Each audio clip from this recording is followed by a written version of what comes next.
momento. Vamos a ver.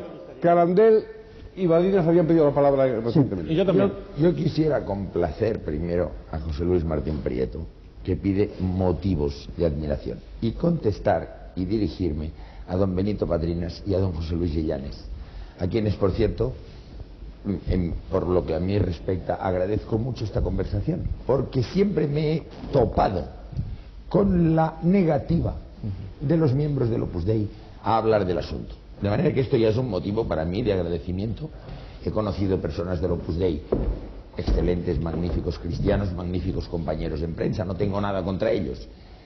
Lo que pasa es que mi retrato, que yo hago del Opus Dei, y que no pretendo que sea todo el retrato, mientras que los señores del Opus Dei en general tienen tendencia a decir que el suyo es todo el retrato, mi retrato del Opus Dei da unos claroscuros completamente distintos.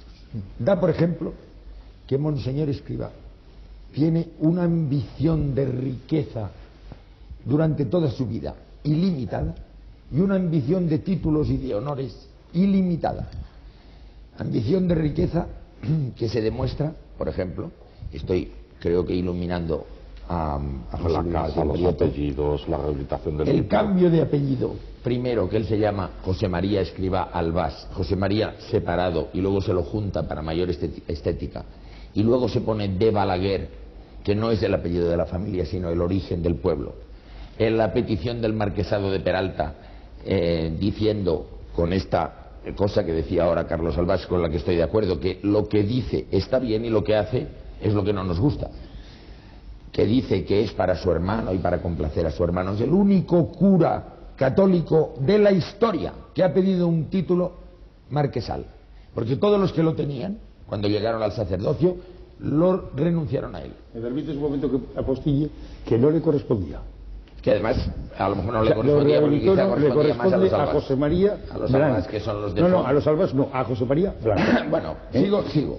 Una ambición de riqueza tal que cuando le conceden la cruz de Carlos III, sus hijos le dan una cruz de oro y él la rechaza y pide una cruz de brillantes. Pide una colomba de brillantes y no una de oro que le habían hecho. La colomba es el sagrario, que se llama así en Italia, colomba, porque está colgado de arriba. Cuando quiere subir en un coche, quiere tener un coche más lujoso que el de los ministros, tiene una ambición de atesorar cosas que hace que sus hijos le tienen que enviar cantidades de antigüedades y de cosas a su casa, porque él le gusta tenerlo en el palacio de Bruno Bozzi en Montepeirioli. Cuando va invitado a un sitio, se quiere llevar, por ejemplo, el biombo de Sevilla, que usted es sevillano y posiblemente recuerda la historia, de cuando va a una residencia del Opus y le ponen un biombo para separarlo del comedor de los estudiantes, y él dice: uy, qué biombo más bonito, me lo quiero llevar. La dueña del biombo no se lo puede dar porque es de un patrimonio ilustre de la nobleza española, y entonces tiene que dar 1.000.000 de pesetas para que fabriquen un biombo para Monseñor. Pero usted además, entre otras de sus características, porque no todos son virtudes, y yo insisto en que mi retrato no es todo el retrato, Claro. Otra característica suya es la cólera, la ira tremenda, los enfados tremendos que coge este hombre, que es capaz de pegar patadas a los muebles, arrancar molduras de las paredes, reñir a sus secretarias, en las que trabajan con él, y he conocido a varias exnumerarias que trabajaban con él, que decía: te voy a hacer llorar, te voy a echar, hazme el favor de hacerle la vida imposible a tal otra persona porque harás un bien para la obra. Esto es constante, y esto son rasgos personales, no es hablar de abstractos del Opus Dei, sino hablar de su persona, y creo que tendremos ocasión de seguir con esta lista de un retrato que, insisto, no es todo el retrato. Sí, no, exacto, esto es lo interesante, ¿no? O sea, que todas las cosas pueden tener rasgos de verdad, pero que a lo mejor los deformamos unos y otros, ¿eh? Es decir, unos y otros. Antes, una cosa que he dicho, Miguel Fisac, es sobre la decepción que pueden producir, vamos a decir así, no está la palabra exacta, las biografías de Monseñor Escrivá de Balaguer, ¿verdad? Sí. Bueno, decepciona a Miguel Fisac y decepciona a mí y a José Luis y a cualquiera, ¿verdad? Porque esto no son biografías, o sea, lo que se ha publicado es una cosa de urgencia, hecha en muy poco tiempo, en que simplemente se han enlazado unos datos con otros, pero realmente meterse en el alma del fundador del Opus Dei no se ha metido nadie todavía. Han dicho, bueno, pues ahora hacía esto, y nació en Barbastro. Y pero sin embargo, había una intención, por ejemplo, muy marcada, de que él tenía un gran cariño por los pobres y por los niños y por una serie de cosas. Yo no lo he visto nunca con un pobre ni con un nada.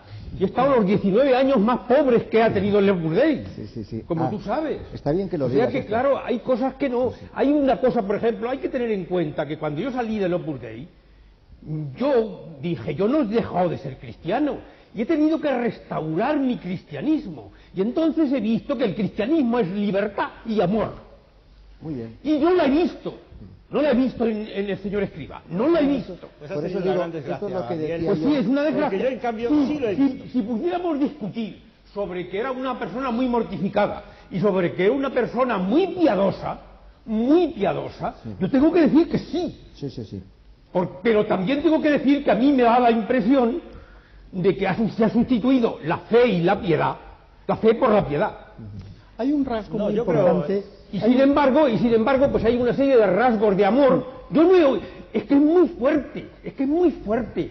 Esto de que yo esté devanándome los sesos y diciendo, ¿cuándo he oído alguna vez al señor Escrivá, que he hablado tantísimas veces con él, muy en privado y en público y en todo, pero en privado, muy en privado, hablar bien de alguien? Es que no le he oído hablar nunca bien de nadie. Es que recuerdo, por ejemplo, porque es una cosa que me repateó, un día que empezó a hablar mal de Ricardo Fernández Vallespín, y pensé yo, ¿qué puede decirse de un hombre que se ha entregado desde el primer momento y que está ahí hasta que se ha muerto, trabajando como un negro para que luego haga una burla y diga unas palabras fuertes? Es muy fuerte. Hay un perfil, muy fuerte. Hay un perfil que complementa lo que dice. Perdonad, porque es que yo me. Que tiene que ver con el mecanismo del poder. Yo tengo la impresión, en términos de sus aspiraciones, que él creía que la Iglesia se arreglaba si ellos gobernaran la Iglesia. Es decir, a mí me parece que la ideología de Escrivá se parece bastante al cardenal Lefebvre, conservador, reaccionario, tal, pero que así como Lefebvre tiró un pulso con la Iglesia por defender su doctrina, Escrivá sustancialmente lo que quería era ganar cuotas de poder dentro de la Iglesia. Por ejemplo, eso que decir del marquesado. Bueno, en el fondo yo creo que es una sustitución psicológica porque nunca pudo ser obispo, es decir, él quiso ser obispo muchas veces y no lo consiguió. Entonces el marquesado es una especie de sustitución civil, Franco le dio lo que el Papa no le dio. Entonces luego hay un perfil de nombrar obispos del Opus. El último del que me he enterado es que han hecho obispo del Opus, han hecho a uno del Opus vicario de la Policía Nacional en España, ¿no? Que lo cual ya es bastante manifestoso. Hay muchos obispos del Opus ahora. Y luego el perfil de su cercanía con el poder. Es decir, cómo se acerca a Franco y cómo se acerca al rey. Que yo creo que esto merece un pequeño capítulo porque da un perfil, y esto está muy documentado, yo lo tengo muy trabajado con muchos testigos, ¿verdad? ¿Cómo se acerca él a Franco? ¿En qué medida él, por Carrero Blanco, primero por el padre Bular, luego por Ibáñez Martín, en la operación Consejo de Investigación, donde tú tienes tanto que ver en la construcción del Consejo? Miguel es el hombre que financia el paso del Opus por los Pirineos y que financia el comer del Opus durante los primeros 10 años, porque es el único que ganaba dinero. Ese momento entraña una emoción de Escrivá con el poder civil. Alberto, perdón. Entonces, voy a seguir hablando un poquito, hasta que me permita más un poquito, porque tú estás ido un poco largo. Entonces, el perfil del poder, por ejemplo, la persecución por la educación del príncipe. En la finca de Molino Viejo se celebró la primera reunión para cómo educar al príncipe. Y estuvieron allí Eugenio Vega Latapia, de parte del conde de Barcelona, Carrero Blanco y Rafael Termes, y eso lo cuenta Antonio, que estaba de testigo. Segundo, cómo le rodean al príncipe de gente del Opus. Ángel López Amo, su primer tutor, el cura Federico Suárez, que sigue siendo capellán, Laurita Hurtado de Mendoza, que es la secretaria de la reina. Eso a él le hace feliz. Y no solo le hace feliz, sino como era muy bocazas, lo cuenta. Y, por ejemplo, yo tengo un recuerdo muy divertido de José María Pemán, que, como sabéis, era un socio secreto del Opus Dei, que en Cádiz me contó lo siguiente. Estábamos comiendo Antonio Fontán, Antonio Pérez Hernández, Pemán y yo, y entonces Pemán empezó a presumir de que Escrivá era muy monárquico. Bueno, él como creía que estaba en confianza, pues en fin, habló mucho. Y entonces el